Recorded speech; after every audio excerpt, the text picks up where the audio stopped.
Kuna mambo mawili nataka kusema leo. La kwanza, itatusaidia kwenye mambo mengi sana na inasaidia nchi kwenye mambo mengi, ikiwemo kuonesha haja ya reforms za haraka. Tulikuwa tunataka reforms za uchaguzi, reforms za kikatiba, lakini sasa inatuambia tunahitaji reforms mpaka kwenye mifumo yote, ikiwemo mahakama ya nchi hii, ofisi ya DPP. Kila mtu anayekuja kusikiliza hii kesi anaona kabisa kwamba haya mambo ni fabricated, ni mambo ya kutunga, ya uongo, na sio ya bahati mbaya. Na sio Lissu tu anaonewa hapa na anatungiwa mambo, watu wengi wamefanyiwa hivyo. Kuna kijana mmoja ambaye alikuwa diwani wetu, alikamatwa, amekaa ndani miaka miwili, amepoteza future yake kisiasa, mali zake zimepotea, ametoka nje amekuta mke wake amezana mtu mwingine, familia imeharibika, mali zake zimeharibika, alafu unamwachia tu.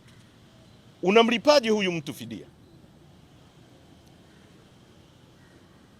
Freeman Mbowe alikaa ndani miezi 8. Alafu wanakuachia tu, they are getting away. Hakuna consequence ambazo mtu wa upande wa DPP anachukua kwa kufanya fabrication ya mambo kama haya. Leo Lissu is an international figure. Kwa kushtakiwa tu kwa kesi ya uhaini, kama watu huko kwingine kwenye nchi zinazofuata sheria wangekuwa hawajui kwamba huku kuna kesi za uongo, za kutunga, za kubambikiza, unaweza ukazuiwa hata kwenye nchi nyingine usiingie, kwa sababu tu mtu amekaa nyumbani kwake na shibe na mke wake au kwenye ofisi yake anatunga kesi, anamshikilia mwenyekiti wetu miezi 10, anaharibu muda wake wa kufanya kazi, anaharibu nafasi ya chama chetu kufanya shughuli zake kwa sababu kiongozi wetu yuko ndani. Ndio maana tunasema kunahitajika reforms, sio za kikatiba tu na za kiuchaguzi tu, tunahitaji reforms za kimahakama, ili uhuni kama huu ukimtokea mtu mwingine, hao watu walipe fidia kwa huyo mtu, mabilioni yanayotakiwa kwa huyo mtu. Ndio maana mambo ya kihuni kama haya huwezi kumfanyia Marekani kwenye nchi yao, watakufunga, watakushtaki. Unaleta shahidi hapa, anasema nilitoka polisi asubuhi. Kwenye karatasi yake aliyoandika ya maelezo anasema nilitoka mchana. Hilo ni jambo unaweza kusahau? Jambo ulilolifanya la kweli uliloliona unaweza kulisahau? Shahidi anatoka Songea, mmoja anatoka Arusha, mwingine anatoka Moshi. Maelezo yao yanafanana, kama watoto walioimbishwa a e i o u, kila mtu anatembea mle.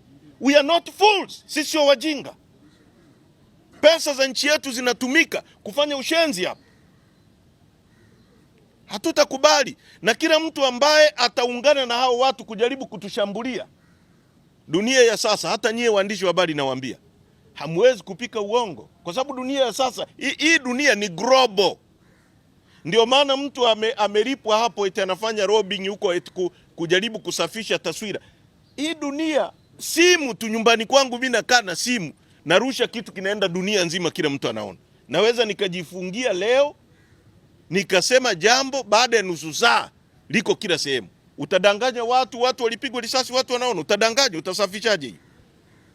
Yapo yanaeleweka. Kwa hiyo mimi nafikiri tunahitaji reform kubwa sana ili kukomesha haya mambo yanayoendelea kwenye nchi hii. Mambo haya ya kuonea watu, mambo ya kubambikiza watu kesi, mambo ya kufanya uhuni. Miaka 64 baada ya uhuru, hatuwezi kufocus kwenye masuala ya kiuchumi, kwenye masuala ya kimaendeleo, kwenye masuala ya kiteknolojia. Tuna focus kuja kumwonea Lissu kwamba awapigie magoti. Duniani hapa nani ataishi milele? Sisi hatutapigia mtu magoti kwa uongo. Hilo hatutafanya. Hilo wajue kabisa kwamba watatukata vichwa, tutaenda huko chini kaburini tukiwa proud kwamba tulisimama, hatukupigia mtu magoti. Hilo waelewe. Nimesema hapa tangu siku ya kwanza, nafikiri walikuwa nafikiri tunatania. Lissu is the same. atakuja hapa, he will kill you with his smile, kwa sababu anajua hajatenda kosa na anajua anapigania watoto wa nchi hii. Hata wapigia magoti. Kwa tunaendelea kusisitiza wamwachie mwenyekiti wetu unconditionally kama walivyomkamata. This case ni aibu kwa nchi, ni udhalilishaji wa weledi na ni kujianika, kwa sababu katika mazingira haya ambayo shahidi anaandika kwamba nilienda asubuhi mahakamani, sio niliachiwa asubuhi, mara sio niliachiwa baada ya dakika 45, huku anasema sio niliachiwa baada ya nini, sio nilitolewa hapa baada ya nini. Alafu nyie hata logic tu kwamba huo mjadala wa Lissu kuhusu no reforms no election, huyu anasema kwamba eneo analofanyia kazi kuna mama ntilie, kuna bodaboda, si kuna maduka, lakini wanaojadili ni bajaji tu. Yaani hakuna hata mama ntilie mmoja aliyevutiwa na huo mjadala hata asikilize au awepo. Yaani ni bajaji tu. Logic inakwambiaje? Kwamba sisi ni wajinga kiasi hicho? Wakienda kwenye kijiwe cha bodaboda ambacho kuna watu wana maduka hapo, kuna nini, lakini wanaokuwa wanajadili ni bodaboda tu. Yule wasongea anakuambia niliendesha kwenda kumchukua mteja, nikaenda nikapaki sehemu, nikaanza kuperuzi.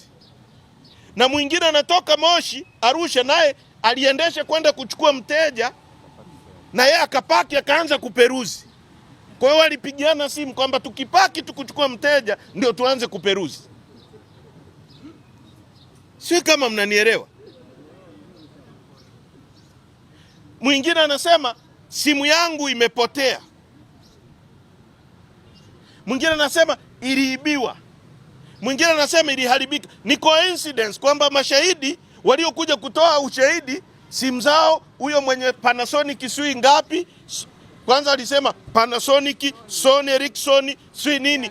Hiyo simu moja ndio hiyo Galaxy, ndio hiyo Panasonic, ndio hiyo Sony. We are not stupid. We are not stupid. Watanzania sio wajinga. Kufoji mambo ya aina hii ni aibu. Lakini sasa hao watu ambao wanaweza kujipa uchaguzi kwamba wameshinda 97%, wana aibu gani hao? Kwamba wamepata kura kuliko alizowahi kupata hata Mwalimu Nyerere akiwa anagombea ndio na hapana. Hao watu wana aibu hao? Lakini ni muhimu kila mtu atimize wajibu wake. Na kwetu waandishi wa habari, tendeni haki ndugu zangu. Sisi watu wa Chadema tunapenda uhuru wa habari, tunapenda mfanye kazi yenu kwa weledi. Hatupendi tuingilie wala tujue mnachoandika. Lakini tendeni haki. Ripotini kwa haki. Ukiona nimevaa nguo ya blue au ina rangi ya blue na nyekundu, sema nimevaa nguo ya rangi ya blue na nyekundu. Ukisema nimevaa nyeusi, nitakukanusha public. Na dunia ya sasa watu wana simu hizi, ni tofauti na zamani. Utaandika kitu hapa, alafu mtu atasema mbona hiki kitu huyu mtu anachoandika kwenye simu nimeona video haisemi hivyo. Atakuona wewe na chombo chako unapotosha na atakuchukia. Asanteni kwa kunisikiliza.